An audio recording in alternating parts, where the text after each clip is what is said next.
My channel. Besan పూరీలు ఎలా తయారు చేయాలో చూద్దాము.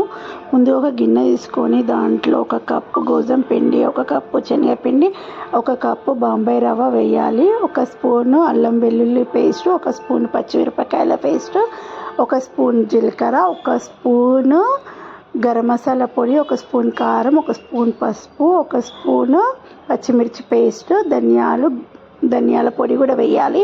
ఉప్పు, కొత్తిమీర, పుదీనా, నిమ్మరసం వేసి బాగా కలపాలి. ఆయిల్ వేసుకొని వాటర్ వేసి బాగా కలిపేసి ఒక 5 minutes పక్కకు పెట్టేసి, తర్వాత మనం పూరీలలాగా చేసి సేమ్ పూరీలు ఎట్లా చేస్తాం అట్లనే చేసేసి నూనెలో డీప్ ఫ్రై చేసుకోవాలండి. సూపర్ ఉంటాయి స్నాక్ ఐటమ్ ఇది. ఒక్కసారి ట్రై చేయండి అందరూ.